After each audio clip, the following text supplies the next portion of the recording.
इन friends, आज हम बात करने वाले हैं डेटा टाइप्स के बारे में। जैसे हमारी पिछली वीडियो में हमने जावा के फर्स्ट प्रोग्राम के बारे में देखा था। अगर आपने वो वीडियो नहीं देखा है तो देख लीजिएगा। तो हम बात करने वाले डेटा टाइप्स के बारे में। डेटा टाइप्स एक बहुत इंपॉर्टेंट रोल प्ले करती है हमारी प्रोग्रामिंग लैंग्वेज में, क्योंकि डेटा टाइप्स की मदद से हम बहुत सारी मेमोरी को बचा सकते हैं। अगर हमें पता हो कि कौन सी डेटा टाइप हमें किस समय यूज़ करनी चाहिए और किस डेटा टाइप्स की हमें ज़रूरत है, तो हम देखते हैं डेटा टाइप्स के बारे में। तो डेटा टाइप्स मेनली 2 टाइप्स की रहती है इन जावा लैंग्वेज में। जावा लैंग्वेज में डेटा टाइप्स 2 तरह की रहती है, एक प्रिमिटिव डेटा टाइप रहती है और एक नॉन प्रिमिटिव डेटा टाइप रहती है। प्रिमिटिव डेटा टाइप भी 2 कैटेगरीज में डिवाइड है, एक numeric and non numeric. Numeric data type और non numeric data type. Numeric data type भी 2 कैटेगरीज में डिवाइड है, इंटीजर एंड रियल। तो हम बात करेंगे इंटीजर। इंटीजर में भी 4 टाइप्स रहते हैं, जैसे इंट, बाइट, शॉर्ट और लॉन्ग। इंटीजर, अब इंटीजर के बारे में बात करेंगे। हम इंटीजर में कौन सी वैल्यू रखते हैं? जैसे इंटीजर में हम, जैसे आप मान लो आपका मोबाइल नंबर हुआ, ये क्या हो गई? एक इंटीजर वैल्यू होगी। आपकी एज कितनी है, वो क्या हो गई? इंटीजर वैल्यू होगी। Real data types, real data types दो प्रकार की रहती है, जैसे float data type 1 and second one is double. Float में हम, अब रियल वाली में हम कौन सी वैल्यूज़ रखते हैं? रियल वाली में जैसे आपके परसेंटेज हो गए, जो कि पॉइंट शो करता है। जिस भी इंटीजर में अगर पॉइंट आ गया ना, तो वो हमारी रियल वैल्यूज़ हो गई, वो फ्लोट और डबल हो गई। अब नॉन न्यूमेरिक में, नॉन न्यूमेरिक डेटा टाइप्स वो डेटा टाइप्स है कि जो कि मतलब कैरेक्टर, अब कैरेक्टर है इसमें डेटा टाइप्स में। अब कैरेक्टर मतलब नॉन न्यूमेरिक डेटा टाइप्स वो डेटा टाइप्स है जो कि नंबर्स नहीं रखेगी। उसके नाम से देखो, नॉन न्यूमेरिक मतलब नंबर नहीं होना चाहिए। तो नॉन न्यूमेरिक में क्या आएगा? कैरेक्टर। कैर कौन सी वैल्यू रखता है? कैर वैल्यू रखता है। जैसे आपका नाम हुआ, क्या हो गया? कैर वैल्यू हो गई, नाम हुआ। एंड बुलियन, बुलियन में क्या होगा? बुलियन वैल्यूज़ हो गई, जैसे ट्रू फॉल्स, ये बुलियन वैल्यूज़ होगी। अब नॉन प्रिमिटिव डेटा टाइप्स, हम नॉन प्रिमिटिव डेटा टाइप्स के बारे में पढ़ेंगे। एरे हुआ, क्लास हुआ, इंटरफेस हुआ, इनम हुआ। ये डेटा टाइप्स क्या है? जो कि हमारे रेफरेंसेस को बनाने में हम यूज़ करते हैं इन डेटा टाइप्स का। और इनको हम ऑब्जेक्ट ओरिएंटेड प्रोग्रामिंग जब पढ़ेंगे तब इनके बारे में पढ़ेंगे हम। जैसे हमने देखा है primitive data types, primitive data types total 8 data types रहती है। अब हम बात करेंगे प्रिमिटिव डेटा टाइप्स जो रहती है उनमें उनकी टाइप्स, उनकी साइज जो कि बाइट्स में, और उनकी रेंज कितनी रहती है उनकी, मतलब कितने नंबर तक उसमें आ सकते हैं, वो रहती है रेंज हमारी।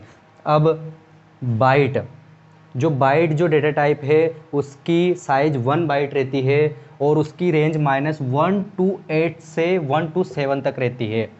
मीन्स इसकी जो साइज़ रहेगी वो 1 बाइट्स रहेगी हमारी मेमोरी में। और शॉर्ट जो डेटा टाइप है उसकी 2 बाइट रहेगी, उसकी रेंज रहेगी -3 to 768 से लेकर 3 to 767 तक। अब इंट जो डेटा टाइप है उसकी साइज़ रहेगी 4 बाइट की, और उसका जो रेंज रहेगी वो रहेगी -2147483648 से लेकर 2147483647 तक।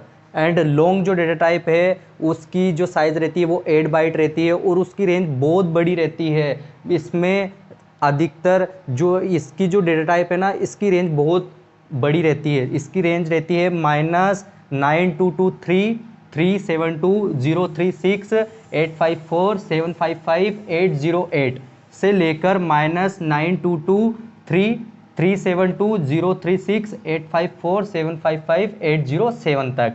तो ये हमारी कौन सी हो गई? ये इंटीजर टाइप की डेटा टाइप्स हो गई। अगर आपको कोई एज वगैरह रखनी है तो आप बाइट डेटा टाइप लीजिए। अगर आपको उससे बड़ी वैल्यू रखनी है तो आप शॉर्ट लीजिए। आपको अगर मोबाइल नंबर वगैरह रखना है तो आप इंटीजर डेटा टाइप्स लीजिए, क्योंकि इंटीजर डेटा टाइप्स में आपके मोबाइल नंबर्स आ जाएंगे।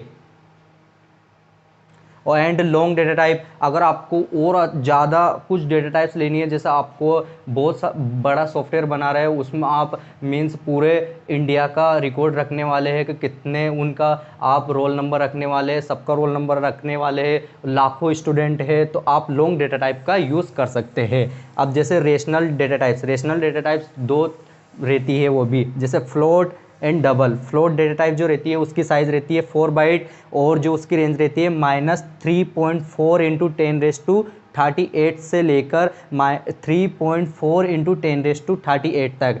अब ये इसकी रेंज रहती है। और आप देख रहे हो यहाँ पे 6 सिग्निफिकेंट डेसिमल डिजिट्स, मीन्स आपकी जो डेटा टाइप रहेगी उसकी जो डॉट रहेगा उसके बाद 6 वैल्यूज़ रहेगी, मीन्स इसका जो प्रेसिजन रहेगा वो 6 डिजिट्स का रहेगा।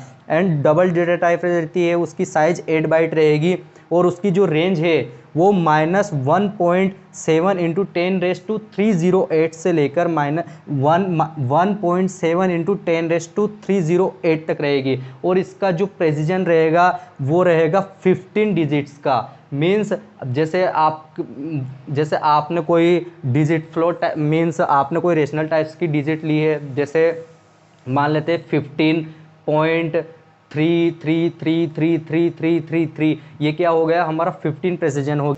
हम बात करने वाले हैं कैरेक्टर डेटा टाइप के बारे में। कैरेक्टर डेटा टाइप साइज़ लेती है 2 बाइट की और इसकी रेंज रहती है 0 से लेकर 65535।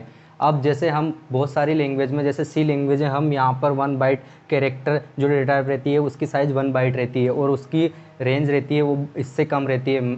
तो हम बात करेंगे मतलब 1 बाइट्स में क्या रहता है, वहाँ पे जो रहती है ना वो मतलब हम 2 बाइट्स इसलिए यूज़ कर रहे हैं यहाँ पे जावा में, क्योंकि जावा में जो रहती है ना वो 61 इंटरनेशनल लैंग्वेज को सपोर्ट करती है ऑलमोस्ट। और हमारे जो सिम्बल्स रहते हैं वो कैरेक्टर और जो कैरेक्टर्स रहते हैं वो 1 बाइट में नहीं आ सकते, इसलिए जावा 2 बाइट्स देती है हमें कैरेक्टर के लिए।